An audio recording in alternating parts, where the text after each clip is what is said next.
Cuando a alguien en el mundo hoy día le preguntan de dónde es, la gente ya no responde de qué país es. La gente dice yo soy de Barcelona, yo soy de Río, yo soy de Berlín. No dicen yo soy brasilero, yo soy alemán, yo soy español. Y esto está cambiando muy rápidamente. Vamos hacia un empoderamiento de las ciudades y de los ciudadanos, hacia el fortalecimiento del rol de las ciudades como instrumentos que estructuran las relaciones entre las personas. Cuando el mundo derrumbaba monarquías, virreinatos y gobiernos totalitarios a finales del siglo XVIII y comienzos del XIX, las democracias, las repúblicas, los gobiernos populares ofrecían a los habitantes de un país seguridad física y jurídica sobre sus propiedades a cambio de la entrega del poder. Pero el mundo de ese entonces era eminentemente rural. Recuerden incluso al Portugal de principios del siglo que quería desarrollarse solamente como un país agrícola.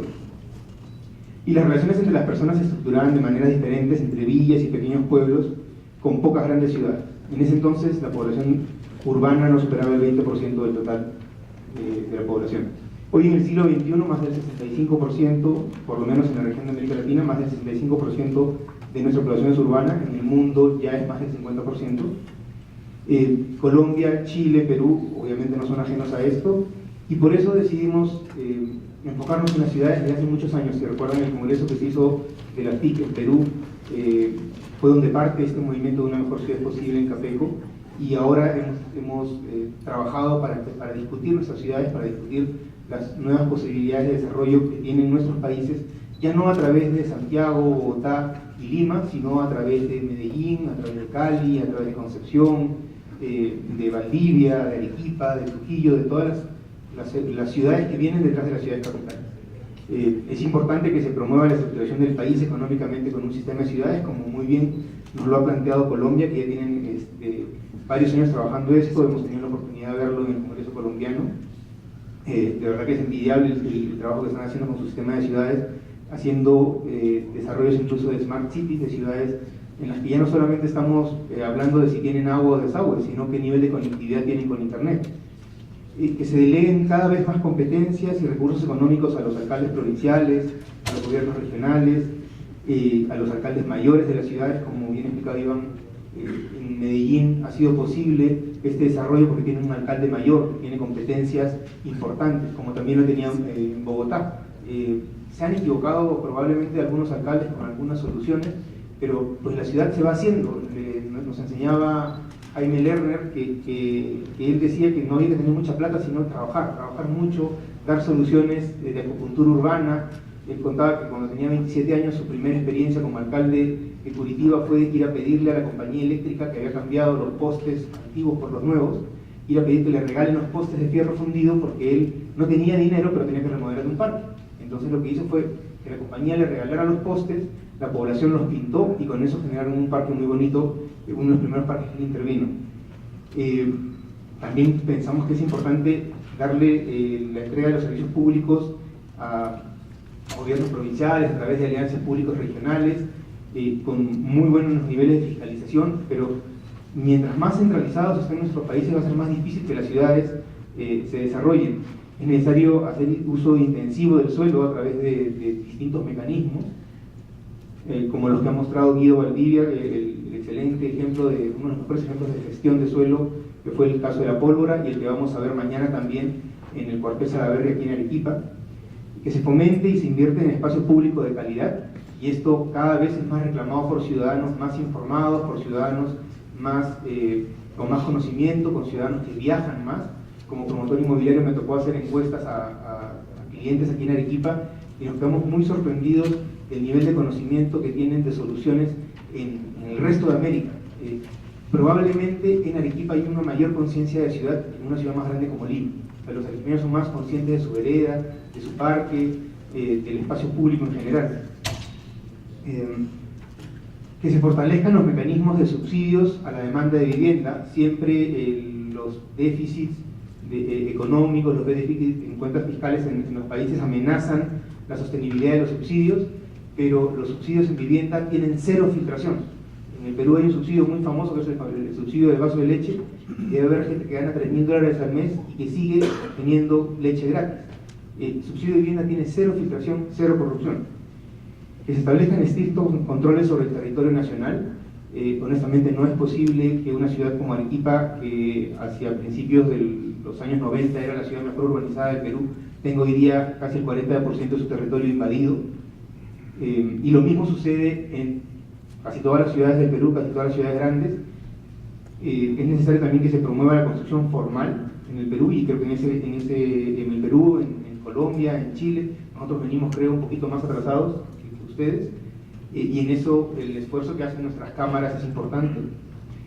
Y que se promueva el mejoramiento de los barrios urbanos marginales, como han mostrado muy bien en los casos de Colombia, y también esas participaciones para el caso de Concepción, que nos mostró Iván.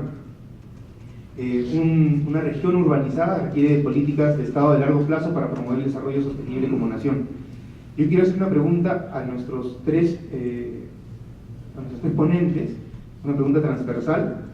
Excelentes los ejemplos de acompañamiento que nos han mostrado Colombia, de la planificación urbana y además del empuje y la voluntad política que tienen en Chile para resolver estos problemas y sacar adelante las ciudades, o sea, de saber que lo que están haciendo está bien y finalmente tiene que sacarse adelante, y también del esfuerzo que venimos haciendo en el Perú por generar nuestro sistema de ciudades con el reto de tener la superposición política, de tener gobierno central, gobierno regional, gobierno municipal y gobierno distrital.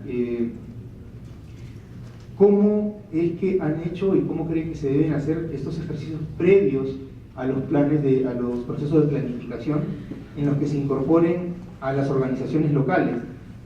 Cada vez las ciudades están más empoderadas, como decía al comienzo, los sindicatos locales, los colegios profesionales, los gremios, en general las organizaciones locales cada día tienen más poder, y son poderes reales y son poderes en la mayoría de los casos afortunadamente positivos. ¿Cómo consideran que se tiene que hacer esto en las etapas previas, no necesariamente en el acompañamiento posterior, sino en las etapas previas de la formulación de los planes?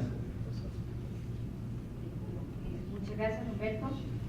Dentro del programa de planes de ordenamiento territorial, yo manifestaba precisamente el acompañamiento de los municipios, pero hay un componente muy importante y es el de participación ciudadana.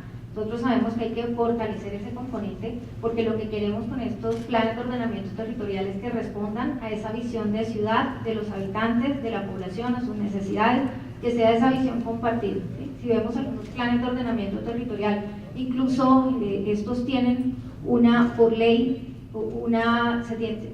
tienen un plazo o una visión a mínimo 12 años. Entonces lo que buscamos es poder tener una visión incluso más allá de los 12 años y que respondan a esas necesidades. Como planteaba, las necesidades de las ciudades son diferentes, entonces no podemos pensar que las ciudades grandes, maduras, como Bogotá, como Medellín, tienen las mismas necesidades que otras ciudades como embrionarias, como Riohacha, como Quito, poder realmente lograr que estos planes sean la visión de ciudad de los habitantes y que respondan a sus necesidades. Entonces, ese componente también está en una etapa preliminar, y en el seguimiento que estamos planteando, que estamos buscando que desde los observatorios, desde el Observatorio de Ciudades y Territorio, podamos hacer revisión a estas acciones en compañía y con retroalimentación de los ciudadanos. O sea, no solo que sean unos observatorios urbanos del gobierno, sino con participación de los ciudadanos para poder hacer seguimiento a estas acciones y los correctivos necesarios que se deban hacer durante el proceso. Bueno, en realidad yo sugeriría tres cosas, ¿no? Una que viene de nuestra propia experiencia, y es utilizar los mecanismos sistemáticos de recolección de información de lo que piensa la población. Un ejemplo muy simple: a nosotros nos encargaron hacer un estudio de prefactibilidad para mudar Cerro de Pasco. El Cerro de Pasco, después de Chernóbil, es la ciudad más contaminada del mundo. Hicimos una investigación de opinión y el 40% de la gente no se quería mudar de ninguna manera, y solamente el 20% decía que debía mudarse. Entonces, ¿cómo planificas algo tan obvio si es que no recoges la opinión, que no siempre es tan obvia como uno se imagina? Y ese es un recurso sistemático, científico, que debería recorrer todo el proceso, no solamente antes, como tú preguntas, sino siempre. Segundo, naturalmente, la participación de los organismos sociales. Aquí hay juntas vecinales, etc. Y yo creo que hay que ser muy creativos, por ejemplo, para utilizar las redes sociales, que son muy permeables, para poder recoger esta opinión y hacer que las ideas efectivamente puedan fluir y hacer un feedback importante. Y el tercero es crear por lo menos consejos consultivos. O sea, la planificación no puede ser una tarea solo de las autoridades. Entonces, un ente que pueda generar una vigilancia, públicos y privados, que puedan efectivamente reflejar sus intereses, sus expectativas y sus ideas de manera orgánica, ¿no? Porque nuestro país está muy desinstitucionalizado y esto podría ayudar a que esto funcione. Creo que esas podrían ser 3 ideas como para tener éxito en eso. No cabe duda que lo que hemos visto nosotros es que a medida que los países aumentan su nivel de ingreso, la participación ciudadana empieza a ser cada vez más relevante y llegando a un extremo, digamos, que es cuando empieza a bloquear o a paralizar iniciativas. Y no siempre por la voluntad de los ciudadanos, sino que por la voluntad de los grupos de interés, puede ser muy legítimo. Entonces yo creo que hay 4, también voy a tratar de hacerlo como concepto. Primero, la información es muy relevante que sea periódica y permanente. En estos casos lo que uno ve, ¿cierto?, es que muchas de los temores o aprensiones que existen respecto a los planes y proyectos urbanos tienen que ver con mitos que se instalan o con ideas equivocadas o simplemente con rumores porque falta información. Lo segundo es que tiene que haber etapas claras. Esto no puede ser una cosa, digamos, en una estructura y una estrategia en que en función de un estallido o de un problema se vaya ajustando sobre la marcha. Por supuesto que eso tiene que estar, pero tiene que haber un diseño, una estructura que tenga fases, etapas, instancias. Tercero, es necesario tener un mecanismo de resolución de conflictos o de divergencias e incorporación de ideas. Hay mucha metodología sobre esto, no vale la pena extenderse acá para casi un seminario nuevo, pero lo que uno puede ver es que es factible incorporar la opinión de las personas, elaborar alternativas, escoger una. Y eso debe hacerse porque de lo contrario los intereses individuales van a aparecer y van a bloquear el proceso. Por último, la tecnología.